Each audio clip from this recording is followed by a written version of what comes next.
Hello and welcome to Bird Barrier Pro Lab. My name is Michael Gallion. I do business development for Bird Barrier. And today we are going to talk about bird diseases in the post-COVID world. Now, as I do this broadcast, we are still battling COVID. It's still, very much in the news. It's still very much circulating around. However, the point of this particular topic is that things have changed. Before the pandemic, bird disease was definitely a factor in the world of modern bird control.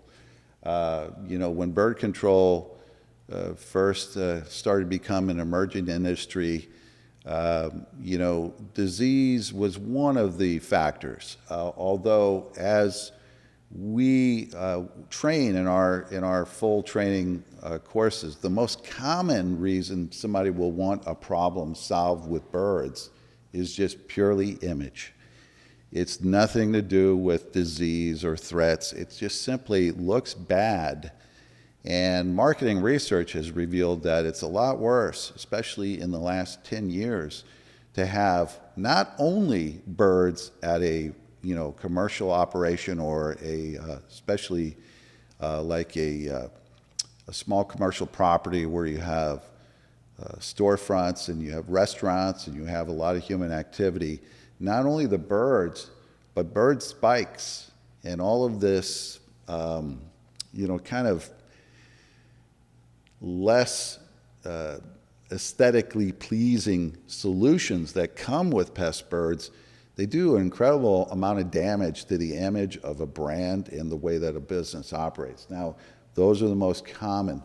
And then we get into cost of cleanup. That's the number 2 reason. And that just goes hand in hand with the image problem, right? So birds look terrible, their droppings look terrible. All right, let's clean them up, all right? At some point, it makes more sense from a practical viewpoint to then say, wait a minute, we're spending a lot of money on cleanup and everything. Can't we solve this properly?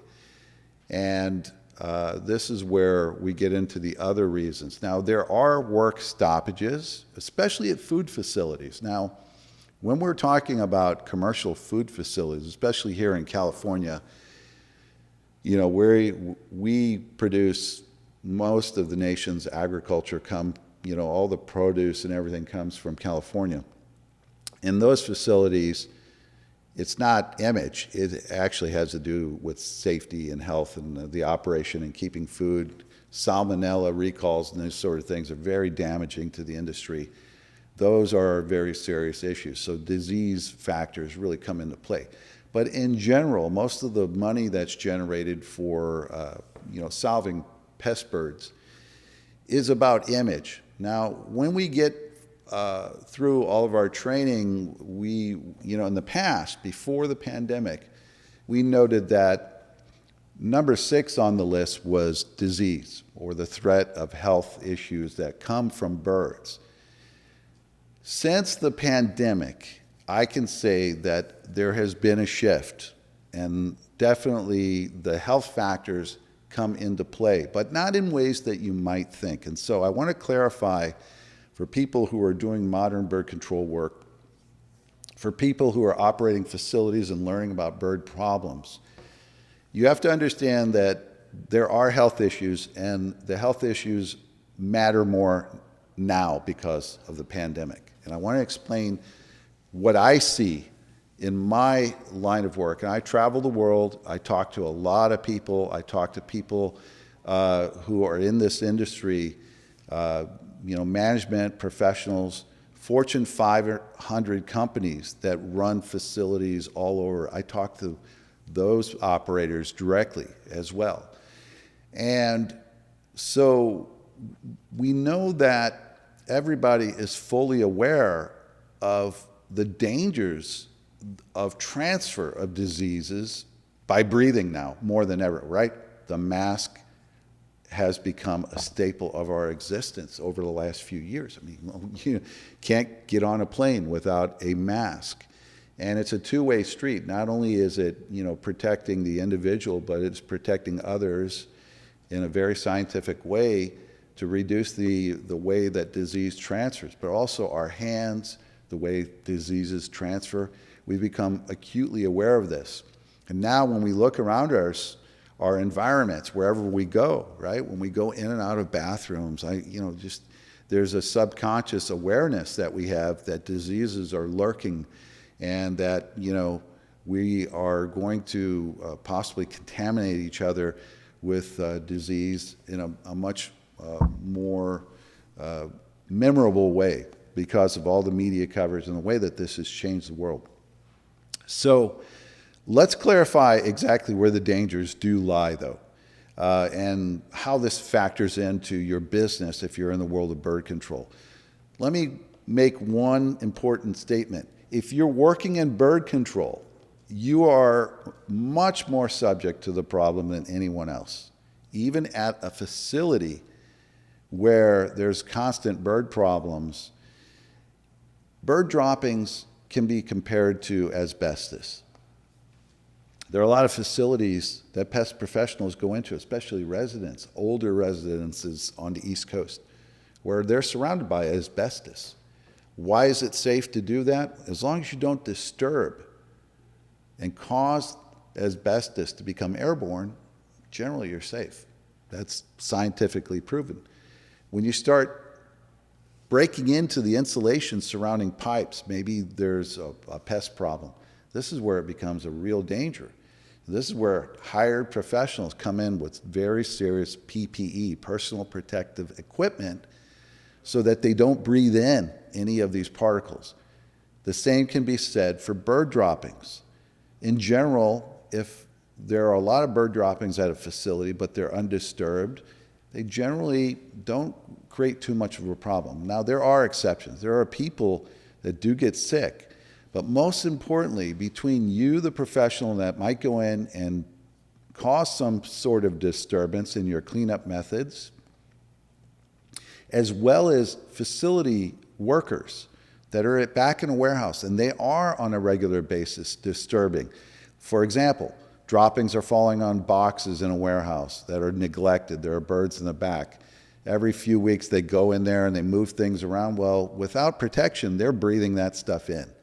And what happens many times, they won't have a direct disease. Like histoplasmosis, which is one of the big diseases that you can get for bird droppings. But what happens is there's a constant wear and tear on their immune system because they're exposed to these droppings on a regular basis. You, as a professional that are going in to do cleanup, you're exposed on a regular basis. And that is the key to what post-COVID is all about in terms of bird diseases, in my opinion, is that the hidden danger is in the weakened immune system. It is a bad time in history to have a weakened immune system for whether it's pest professionals or people that are working in facilities. And as the cleanup, like sterilization companies that come in and can kill off, and we saw during COVID there were companies that were doing sanitation, pest control professionals transitioned to offer these services to do sterilization. These have raised the awareness of all of the microbes that actually are surrounding us. The thing that was noticeable during COVID, and even now, is the minimal amount of cold and flus, how much that has gone down as a byproduct of all this extra protection of wearing masks, doing hand cleaning on a regular basis, having this readily available, and most people going in and out of businesses are taking all these precautions because they're so aware of these dangers that COVID presented. So what I'm saying in terms of this particular podcast and disease post-COVID, the way bird diseases factor in, is that there's a subconscious sort of increased awareness. Whether it's spoken or not, it doesn't matter. And it makes it more likely that you're going to be able to talk about the benefits of bird control in terms of protecting health and safety. Health and safety is at the forefront now. Keeping yourself safe from all dangers, keeping your immune system up and working good is really important now. Birds do factor into that. Keep in mind, it's rare for people to get diseases from birds. It's possible for you to get diseases from birds. And what makes it more important to solve is the liability issues. If a facility is not taking measures to get rid of bird problems and somebody does contract a disease as a result of those birds that could have been avoided, well, you're going to have a liability issue, and you're going to have to pay for those damages if you're the operator. So this is just shedding some light on how COVID has changed the awareness of bird disease. And believe me, there are bird diseases that are out there from the droppings. So in terms of professionals, if you're a professional, a facility manager, if you're in pest control, you want to make sure you're properly protected when you're doing anything to do with birds, resident birds, pest birds that have been nesting, or there are a lot of droppings in your facility. You want to make sure that you do the proper safety precautions. Now, bird barrier is part of our training. We offer training. You can go to our website, and of course, we have all of the training listed out for you.